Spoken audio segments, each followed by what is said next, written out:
Hello, Big Tube. Hello, friends. Welcome to LizziefayeLovesBooks. I'm Elizabeth, and it is Sunday afternoon. I've still got my church clothes on. I'm even working the shoulder pads today. And I thought while I was still semi-dressed, I would film my June wrap-up. It's already today, the 9th of July. I just finished editing my July TBR finally, so that will have already come out before this one. But I've got a bunch of books I need to return to the library, and I just need to, get this done. So I've got about a half an hour, so I'm going to do a brief half-hour video. So that's about as brief as my videos get these days. Anyway, thank you so much for clicking on this video, and I want to just give you a few of the stats first. It was kind of an interesting month of threes, but overall, I finished 27 books. I did also listen to two dramatic adaptations of two of the other books. Two of the books that I read or listened to. I also listened to a dramatized version as well, and I didn't count those. They were fun, but I don't know. I didn't want to go too crazy. So of the 27 books that I read, 8 of them were in print, so I read with my eyes. 19 of them were on audio. And all of the threes. Okay, so I had 4 different authors that I read 3 books each by. And I also read 3 Newbery winners. And funny enough, I read 3 books that Angela Lansbury played the main character in the adaptation. So not all Murder, She Wrote, although there was a Murder, She Wrote readathon. I listened to 1 Murder, She Wrote, but I also listened to 2 Mrs. Polifax books. So that was fun. And then a lot of times I read 3 books for book club because I'm either catching up or reading ahead. This time I read 5. We're having a special summer book club for adults, kind of that coincides with the children's program for the summer. And I'm a little bit ahead in my regular book clubs, my mystery book club and the literati book club. So I ended up reading 2 mysteries and then 2 books like I'm reading ahead for the literati book club, and then 1 for the summer program. So I'll show you those. So to break it down by genre, I read 5 Westerns. So 3 were technically what I read for June on the Range, but I think I can count 2 of my middle grade books, which were actually Newbery winners, because they are set in the West, and so I think those can count as Westerns as well. So 2 of the 3 Newbery winners were Westerns.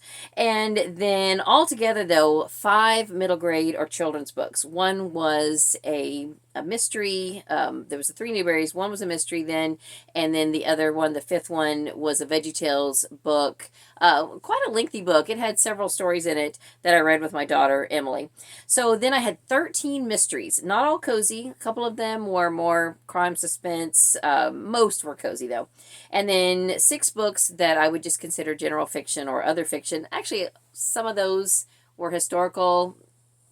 Maybe most of them were historical. Some of them were written back, in history. So by default, they're historical, but they were contemporary for their time. And then 1 nonfiction. So let's just get started. I'm not even sure where to start, but I don't know. We'll start somewhere. Well, let's do the kids' books. So the book that I read with my daughter, Emily, was kind of for our devotion time. I also did read a Journey magazine for my devotion. I didn't pick up any other Christian inspirational book because I'm just trying to get through several print books and get kind of caught up with where I had wanted to be at this point in the year. So I didn't pick up a Christian inspirational nonfiction book this month. But what we did read is the VeggieTales Bible Storybook. So these are all story adaptations that are adapted from VeggieTales videos. And most of them we own. So whenever we would finish reading the story, if we owned that video, then I would go and put that in for Emily and she would watch it. I didn't sit and watch most of them with her. I've seen most of them. There were a couple of them that I realized I did sit with her and watch, and I was like, I don't know that I've actually watched this all the way through. So that was a fun project. And then some of the ones that we didn't own, we have been able to get from the library, and she has watched most of those. I think we still have one more that we haven't seen that I still need to pick up. It was checked out whenever I put it on hold, so we'll get to that eventually. But that was a fun project. And so now this month we're reading a Berenstain Bears devotional book, which I showed in my July TBR. All right, so then before I get to the Newbery winners, the middle grade mystery I read is book 2 in the Myrtle Hardcastle series. I listened to this on audio. This is How to Get Away with Myrtle, and it's by Elizabeth C. Bunce. I think this is really a better series than the Flavia de Luce mysteries. There's some similarities, but I think really Flavia de Luce is not really meant to be, it's not geared towards a middle grade audience. It's just a young girl main character. But I really like these better than Flavia de Luce. Flavia de Luce has this thing going on with her sisters where they're just kind of nasty to each other, and she's very precocious, and that's kind of cute, but it also kind of borders on obnoxious. And I'm not saying that I don't enjoy the series, because I do enjoy it, and I am going to finish it. I'm about half done at this point. I think it's a 10-book series, and I've listened to 5 of them. But anyway, I just am enjoying Myrtle Hardcastle as a character better than Flavia de Luce. And then the middle grade, or the Newbery winners that I read, very appropriate for the summer. I read Thimble Summer by Elizabeth Enright, and this was sweet, a bit dated. I tell you, as a parent reading this, there were a few times where the main character just took off and went to town without telling her parents where she was going, or without asking her parents if she could go. And, that was a little bit problematic, but overall, a cute story. It was sweet. And then the 2 I'm also counting as Westerns, Smokey the Cowhorse. This is a book from the 1920s, a Newbery winner, and I hadn't thought about going ahead and reading it right now, but Mitzi from Mitzi Reads and Writes was reading it for June on the Range, and I thought, I've got that on audio, on Hoopla, I may as well just go ahead and listen to it. I gotta tell you, I was not a big fan of this. It was kind of a cowboy western version of Black Beauty, but I liked Black Beauty a lot better. And then this is a book I carried over from May. I had started reading it for middle grade May. It fit the diaspora theme that was Elizabeth Tyree's theme. Her channel is Soul Stained Ink. And it's about a young Navajo boy. It's set in, I guess, Arizona and California, and very good. I very much enjoyed it. It's very educational as far as Navajo life from this era, and I thought it was very good. I already showed you 2 of the Westerns. Let me show you the other Westerns that I read. They are all 3 from the same series. It's by William W. Johnstone. The series is called The First Mountain Man, and that is the name of the first book. I was able to check this out from the library, but my library does not have a lot of these books in physical form. Thankfully, they do have them on Hoopla, on audio, and there's also a dramatized version with a full cast audio. So I didn't listen to the full cast audio of this first book, The First Mountain Man, because I kind of forgot about it. I enjoyed this one so much, I went straight into the second book, which is Blood Divide, I believe. And then I got done with it, and I thought, oh, I was going to compare that with the dramatized version. So I didn't want to go back and listen to the first one. I thought, well, I'll just listen to the dramatized version of book 2. And it was pretty good, but I really kind of liked just the straight reading of it. I liked the narrator. Part of what I didn't like was that the man who voiced the main character, whose name is Preacher, I didn't like his voice for Preacher as well as just the audiobook narrator. And book 3, Absaroka Ambush, he could not pronounce correctly, or did not pronounce correctly, and I don't know how this got past all the producers and people, but he said Absorka. And I'm like, what? How did that get past Anybody? How did no one notice that and let that get published? And I was familiar with this word because my husband and I have watched all of the Longmire TV shows. I've read a couple of those books. I've listened to them, but I believe Longmire is the sheriff of Absaroka County, and I think that's probably a real place. So why and how he ended up saying Absorka, I don't know. Thankfully, that word, Absaroka, is not really in the text very much. That's just the title. But at the beginning and the end, when the title was being said, and I'm pretty sure it was the same guy who did the voice of Preacher, Absorka. I don't know. I know, I sweat the small stuff. Forgive me, but it's just one of my faults. Okay, so I listened to those three on audio with a narrator, and then I listened to books 2 and 3, the dramatized version as well. So technically, I could count that as 5 books. I didn't even look to see if the dramatized versions are listed separately on or as a different edition on Goodreads. I didn't count them. It was just fun to listen to them. Now, most of the books, thankfully, are on Hoopla on audio, and I was kind of looking through the list, and a lot of them have both editions. Some only have one or the other, so I'll have to, I won't be able to listen to both versions all the way through, but I think I might just go ahead and continue listening to both versions. At some point, I'll go back and listen to the dramatized version of book 1.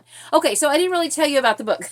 I'm complaining about the narrator. I didn't tell you about the book. So, Preacher, the main character, the first mountain man, it says in the kind of the intro that he probably wasn't the first mountain man, but he is, in the first book, he is kind of becoming well known. He already has a reputation for being a tough guy that nobody should mess with.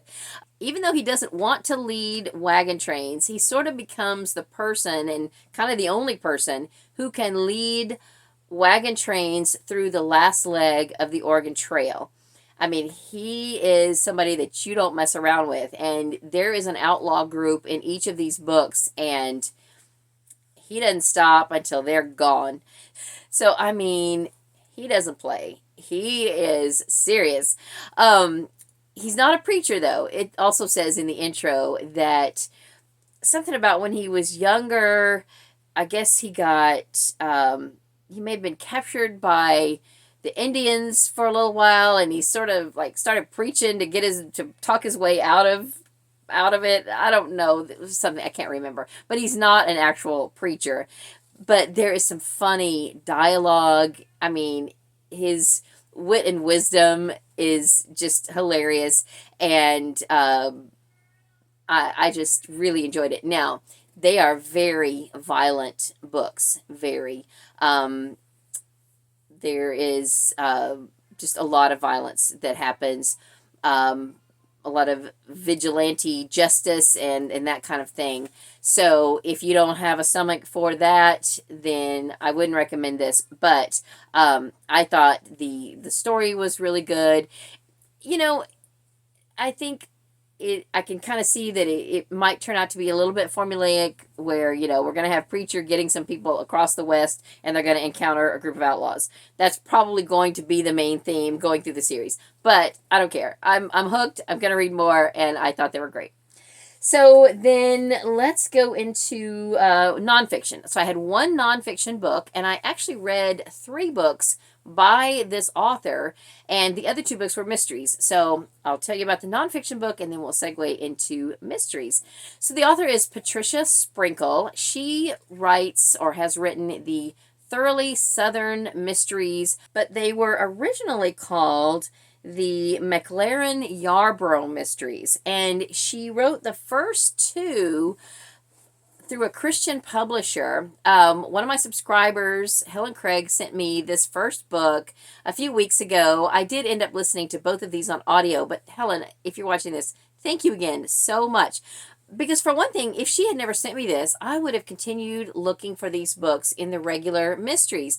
They're probably all going to be cataloged under Christian fiction in bookstores and stuff because these were published by Zondervan. Now, this is actually a large print copy, so it was published by Thorndike Press, but I'm going to guess that Zondervan was the original publisher of these first two books. So anyway, but the first, the book that was nonfiction that I listened to on audio by Patricia Sprinkle is called Women Who Do Too Much. Now, the audio version is abridged, and I could not find a physical copy anywhere. I would really enjoy finding this. I'm going to be on the lookout for it. I could probably order it on eBay. I'll probably do that at some point. But this is just a book about why we as women think we have to try to do it all, and the conflicts with that, and maybe just how we can, keep things in a better balance and things like that. Very much enjoyed it, and it was narrated by the author. And I think it was written back maybe in the 90s, so it was a little bit dated. She would say, if you're listening to this tape, that kind of thing. But still very much enjoyed it. And, of course, I don't mind at all listening to older books, and I would listen to them on a tape if that's what I had to listen to. But then I also listened to the first two books in what was then the Myrtle Yarbrough Mysteries, and it's now the Thoroughly Southern Mysteries. I own all the rest of the series. I'm still on the lookout for book 2. This is a library copy. It was what my library had available. Thankfully, they had it. And it's called, well, the first one is called When Did We Lose Harriet? And the second one is But Why Shoot the Magistrate? McLaren Yarbrough is a great character. I really enjoyed her. She is an older character, probably not a senior citizen. I can't remember exactly now what age she's supposed to be. Maybe around, my age, or maybe a little older. I can't remember. But I very much enjoyed her character, and all of the support characters and everything, and I thought that both of these were very, very good. So I am now looking forward to jumping into the rest of the series. I will have to read those in print, so I'm probably not going to start on those this year, but at least now I have a taste of what the series is about, and I loved it. I thought it was great. But I don't know exactly how the rest of the series is going to go, because it's just published under just one of the regular secular publishers, not a Christian publisher. So I don't know if she has taken out any of the faith-based portions. It was very lightly faith-based in these two books. So she really wouldn't have to take out very much for it to just be a straight cozy mystery. Really, she could just, leave it in and it would be fine, because like I said, it's not, I wouldn't consider it like an evangelical Christian fiction book, but very clean, there were a few elements of faith that were mentioned, and definitely very, very enjoyable.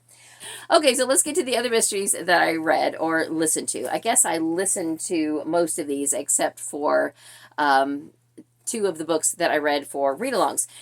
So the books that I listened to that have adaptations that were starring Angela Lansbury, I listened to Manhattans and Murder, book 2 in the Murder, She Wrote novelization series that was written after, and is still being written after the TV show, and this was very enjoyable. I have listened to one of the books much farther down in the series, and I kind of wanted to go back and start at the beginning, but as we all know, that first book is apparently not on audio anywhere, and I didn't have time to read another print book, so I just went ahead and skipped to book 2, and I listened to this one. It was fine. I didn't love it. I've never been a huge Murder, She Wrote fan. I've only watched the show a little bit, but it was enjoyable, and I went ahead and picked that up because there was a Murder, She Wrote readathon in June. It was hosted by Storm from Storm Reads and Tiffany, the Beachbum Bookworm, and one other co-host that is now escaping me, Spencer, I think. Oh my goodness, I can't think of her channel, but I'll put it right here. So, and I think they decided to do it because they were all big fans of the show and had not read the books, and so they just made a readathon out of it, and why not? So then the other two books that I read were Mrs. Halifax books. I can't even remember the number of these now, but there are several TV adaptations of Mrs. Pollifax, and Angela Lansbury is one of the stars or celebrities who has played Mrs. Pollifax on TV or movies or whatever. So I'm not even sure what number these are, but one of them is Mrs. Pollifax on Safari, and the other one is Mrs. Pollifax on the China Station. Very much enjoyed both of these. Mrs. Pollifax is a senior CIA agent, and if you read the first book, you learn how that came to be, and they continue to send her on missions because, you know, you would look at her and never ever think that she might be a CIA agent. So she's able to get herself into situations that are quite entertaining. So very much enjoyed those. All right, so let me just finish up the Cozy Mysteries. In print, I read Reap What You Sow. This is book 6 in the Southern Sewing Circle Mysteries by Elizabeth Lynn Casey, a.k.a. Laura Bradford. I enjoyed that. I listened to 2 Jen McKinley books and read one in print for the Triple Top Treat read-along. And that is something we're hosting through the Killing Time with Cozy's group, and also the discussions are on Melmax Buddy Reads, and I believe that the description or the link for those discussions will be in the details below. If they're not, write me a comment and tell me it's not there so I can add it.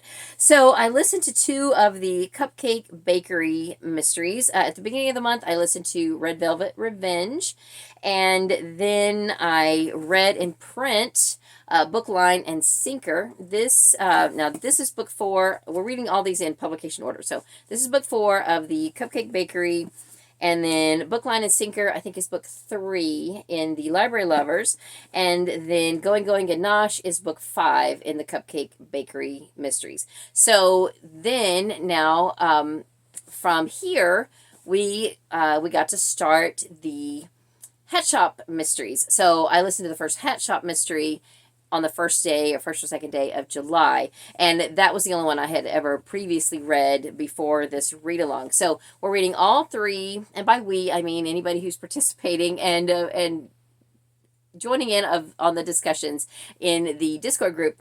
But we're listening to and reading all 3 of the Jen McKinley Cozy Mystery series, the Hat Shop, the Cupcake Bakery, and the Library Lovers in publication order, because apparently somebody already knew this and told us that there's some crossover of characters. So that's why we're reading them all in publication order. The goal is to read 2 a month, but I got really behind in March and April, so I am almost caught up. I think I will be caught up maybe by the end of July, and for sure by August, and then I can get back to just doing 2 a month throughout the rest of the year. Then we'll have probably about 5 or 6 months into next year to finish out the whole project. Another mystery I listened to on audio just for fun, because I had listened to the first Jack Reacher book by Lee Child a while back, and I really wanted to jump into book 2. It's called Die Trying. I listened to this on audio. I believe I was able to get this on Libby, so I was able to, you know, carry it around with me. Book 3 I had to get on CD, but I've already listened to it too. I already mentioned that in my July TBR. These are great. I am hooked on them. Now, again, there is some violence. I mean, y'all wouldn't probably peg me for a reader who would enjoy books with a lot of violence. It's mainly the foul language I don't like. I can handle the violence, but I don't like it when there's a lot of foul language. This had a little bit, but not over the top by any means. So anyway, Die Trying. I finished this on audio, and I've already finished book 3, and I've already got book 4 ordered. So I am flying through some Jack Reacher books, and at some point I want to watch the movie adaptations. There's the movies with Tom Cruise, and then there is a newer TV series. I misspoke in my TBR video. The new series is not on Netflix. It's on a Prime Video. So I have Prime Video, so I can watch that. So yay. Okay, I think that's all the mysteries. And so, well, actually, I have 2 mysteries that I read for book club. Earlier in the month, I read While Justice Sleeps. I listened to this on audio. It's by Stacey Abrams. This is kind of a political thriller, political/legal thriller. Very good. Very, very good. And then I really enjoyed this. This is for my book club that we are going to be having in July, and it's called The Marlowe Murder Club. It's by Robert Thorogood, and this also has an older main character. Throughout this first book, she meets a couple of friends who end up helping her to solve the murder of her neighbor. And so I'm guessing that going forward, these three women are going to be the Marlowe Murder Club. But I just really, really enjoyed it. It was a lot of fun. I wouldn't necessarily call it cozy, but it's kind of cozy adjacent, I think Storm likes to say. Not super graphic, so it could probably fall under the cozy mystery category. And the reason for the crossword is that the main character is actually a maker of crossword puzzles. She writes, I have a cat who has the zoomies, who is zooming back and forth at my feet, in case y'all can hear the scrambling. Anyway, she is a creator of crossword puzzles that she then submits, I guess, to either a newspaper or a magazine or something. And she's kind of famous for it, but she doesn't understand why she's famous. She will meet someone from her town and introduce herself. She's kind of been reclusive up to this point, but she's really trying to solve the mystery of her neighbor.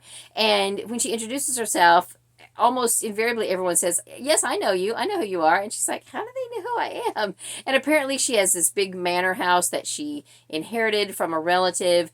And so, a lot of the townspeople would love to see inside the house. But because this woman is reclusive and doesn't really get out much, she's just a curiosity. So there's just a fun dynamic to the characters in the story. And I really, really enjoyed it. So those two were for book club. Also for our special summer book club, we read The Book of Lost Names by Kristen Harmel. This book was fantastic. It's set during World War II, and it's about a woman whose father is taken by the Nazis. They are a Jewish family. Her mother and she are able to escape, and then she becomes a forger and begins helping the underground movement to forge papers for people to be able to escape. And it was fantastic. I absolutely loved it. I rated it 5 stars, and I highly recommend it. Then, because I was caught up with books for my regular literati book club, I went ahead and picked up a couple of books that we're supposed to read later in the year. I found this at the Bookmobile, and I realized how huge it was, and I thought, I better get started on this now. I listened to this on audio, but I couldn't put it down. I listened to it all in a 24-hour period. I really listened to all of it in one day, except for like the last hour, and then I just had to go to bed and woke up. I think I even went to sleep with it on, so I technically did finish it, but I had to go back and listen to it, listen to the last hour of it. Oh my goodness. I love Gentleman in Moscow. I have never read Rules of Civility, but Amor Towles did not disappoint with this book. My only request is that he write a sequel, because we really didn't get as far down the Lincoln Highway as you want them to, and I would like to see a sequel. So if anyone knows Amor Towles personally, can y'all make that happen? And then I also listened to the sequel to The Bookwoman of Troublesome Creek, which is The Bookwoman's Daughter. It's by Kim Michelle Richardson. 5 stars. Fantastic. I loved it just as much as The Bookwoman of Troublesome Creek, and it is exactly what it says. It is about the daughter of the bookwoman, and she becomes also a pack horse librarian like her mother, and she has to deal with a lot of the same racial issues that her mother did. And it's great, very compelling. And if you have read The Bookwoman of Troublesome Creek and you have not read this one, definitely pick this one up. And if you haven't read either, get The Bookwoman of Troublesome Creek and read it first, and then read this one. They are great. And then I guess all I have left are the 3 misread books that I read. Normally, I wouldn't read more than 1 in a month, but I am participating with Kate Howe in her Follow Us to Fairacre read-along. And so for several months out of this year, she wanted to read 2 books because a lot of them are shorter than others. So it has worked out to be able to read, one of the longer ones and one of the shorter ones over a few months. But I got really behind when I was traveling. And so I just decided I'm still just going to go ahead and read 2 a month. And then when we get to the months where we're only reading 1, then I'll read 2 and then I'll be caught up. So I read the April books in May. And so then the May books I read in June. They were Village Affairs and The White Robin. And then I actually got this done with still a few days to spare. And I noticed that they did not do a live stream at the end of May. And so I messaged Kate and I said, are you taking a break? Do I need to hurry and finish the next book or whatever? And she said, oh, actually, it's going to be on the last day of the month and we're discussing Village Centenary. And I was like, oh, that's the only one I haven't read yet. I looked at it. There was only 12 chapters. So I think I had 6 days left. And I thought, okay, I will read 2 chapters a day and get it done in time to join in the discussion. So I am caught up now officially with the Misread Follows to Fairacre read along. This is Village Centenary. Now I thought it was going to be about a person who was 100 years old. It's not. It's about the school. The school turned 100 years old. And so it is about their plans and preparation for the 100-year celebration of this little country school in the village of Fairacre, which is a little village in England, fictitious village in England. And this whole series is just delightful. I really loved The White Robin. It is a story about a robin that is actually white. It just has a red breast. It's an albino robin, and the whole school and the village, they are just infatuated with it. So it's the story of what happens with that. Prior to that, we read Village Affairs, and honestly, I can't remember specifically what it was about, but I love all these books, and I almost always rate them all 5 stars, and they are delightful. Okay, I think that's everything that I read in the month of June. Have you read any of these books? Are there any that you are interested in reading? Let's chat in the comments if you want to chat about any of these books. And that's all I have for this video. Thank you so much for watching. I hope you're having a great day. Read a good book, and God bless you.